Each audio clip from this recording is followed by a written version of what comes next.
Begin by unbolting the tunnel brace from the car, and then the driveshaft carrier from that brace.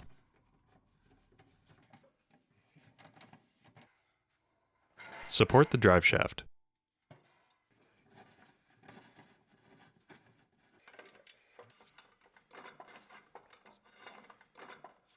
Remove the brace from the car.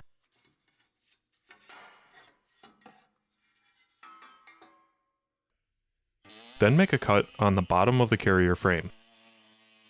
If it does not cut all the way through, complete the cut on the inner metal portion.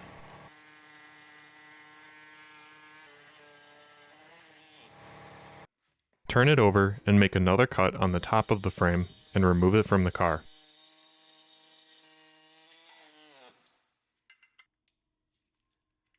Using a razor blade, cut the inner frame away from the bearing.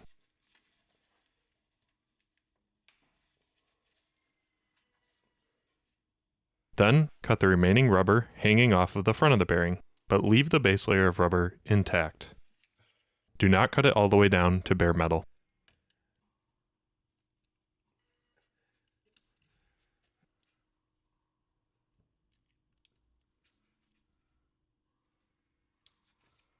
The bearing should look like this when you're done. Before moving forward with the installation, the tunnel brace requires some modification. Using a step drill bit, open up the two carrier mounting holes to 3/4 of an inch. Drill it through from both sides to ensure a uniform size.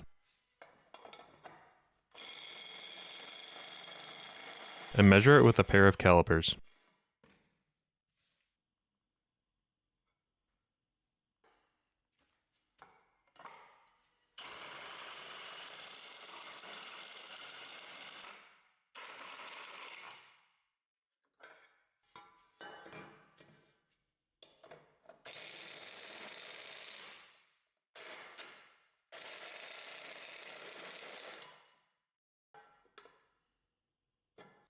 To mount the new carrier, start with the top half with the bushing in it and slide it over top of the bearing with the text facing the front of the vehicle.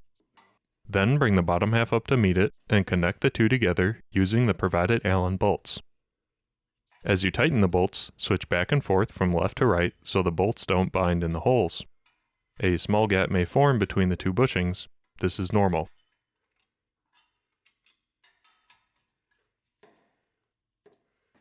Then place the tunnel brace back over the exhaust, and you can begin attaching it to the carrier. Take a provided shoulder bolt, add a fender washer, then an isolation damper facing up, go up through the tunnel brace, add another isolation damper facing down, then your small gold washer, and thread it into the carrier.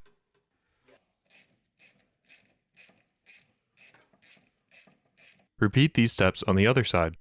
Shoulder bolt, fender washer, isolation damper facing up, up through the tunnel brace, another damper facing down, and the small gold washer on top.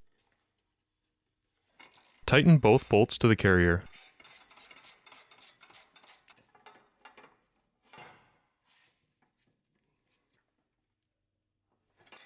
Then reinstall the 5 remaining bolts that secure the tunnel brace to the car.